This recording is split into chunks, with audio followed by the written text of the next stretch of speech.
Hi there, this is Bruno from Spainguru.es, your portal and community for Spanish immigration.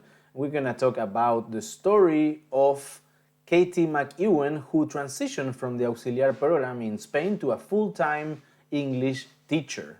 And make sure to stay here until the end of the video because I've made several slides with all the takeaways that the story of Katie give us about this very interesting transition and this very popular program, Auxiliares de Conversación, because a lot of auxiliares would love to stay in Spain working full-time outside of this program.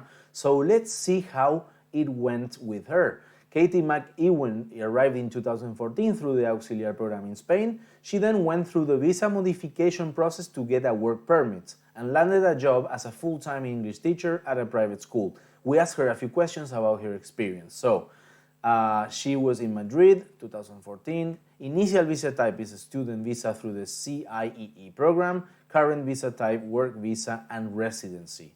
So let's go with the questions. How long did it take you to go through the process to get a work permit? From start to finish, including research, probably 1 year. I started to talk about and research my options in November, and I then didn't make an appointment until around May the following year, which was very late. I ended up making an appointment for June and luckily, and actually had organized all my paperwork for the wrong process, arraigo social, but I haven't been in Spain for 3 years yet. So yes, pay attention here. This is a student visa modification versus arraigo social process. So in June, I made another appointment for July, and I was able to go for a student visa modification because this process has a grace period of 90 days. After my appointment in July, I received my approval October 29th, and then finally got my card after another mishap in Aluche, which is the Extranjería office in Madrid, in February. Next question, how many different visa permit processes have you gone through in Spain? Tourist, student, work permit, pareja de hecho, etc. I've had 2 visas, student and working por cuenta ajena, a contract with a company. What process, if you have done several processes, was the easiest and or the most difficult to go through? Student visa modification was more challenging than any student visa process. It requires many more documents and a much longer waiting period. All papers are submitted, and for 3 months you basically just have to wait.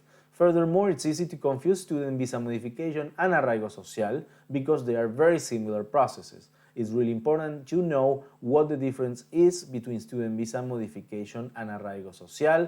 And here, take a moment just to tell you, if you need immigration experts, you can go to Spainguru.es and get consultations and make sure that you don't take the wrong route when you want to obtain these work permits.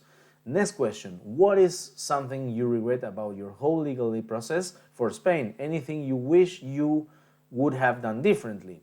The answer was, I wish I had arrived with the auxiliar program in Spain earlier, my first year, so I could have more easily done arraigo social. Then I could have applied for teaching jobs with my paperwork at the time more appropriate to the school year. How much longer do you see yourself in Spain? I'm thinking of moving back next year to the US. How does Spain compare to your home country? Why do you prefer living here? Moving to Spain is very different in many ways. I love the way of life here, it's slower, and so on. Let's focus more into the paperwork. What is your current profession in Spain? After leaving the auxiliar program in Spain, I'm currently a full-time English teacher at a private school in Pozuelo de Alarcón, Madrid, and I have an indefinite contract. What have been your past professions in Spain and for how long? I was on the auxiliar program in Spain for 2 years, then a teacher with a 25-hour week contract on a student visa in a colegio concertado or charter school. I got this through the program Medeas, before then moving on to become a full-time contracted teacher at a different private school where I currently work. Again, now I'm a full-time contracted teacher at my current private school in Pozuelo.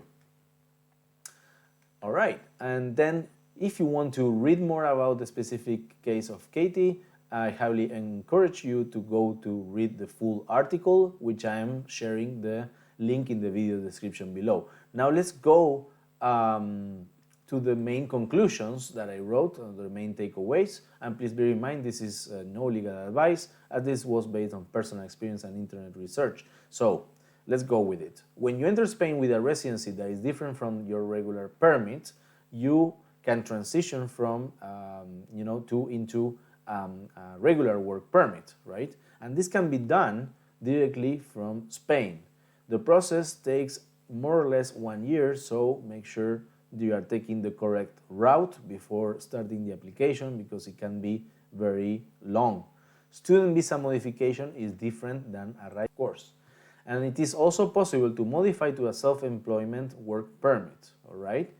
Paperwork can make you hold up on teaching positions, which can be frustrating. That was the case of Katie. And planning is important, and always plan for the worst, okay? So that was it for the main takeaways. If you like this video, make sure to like it and subscribe to the channel so you don't miss any of the news that we published here and any of the content. You can also join our Facebook group with nearly 60,000 members as of December 2022, Spain immigration residency questions.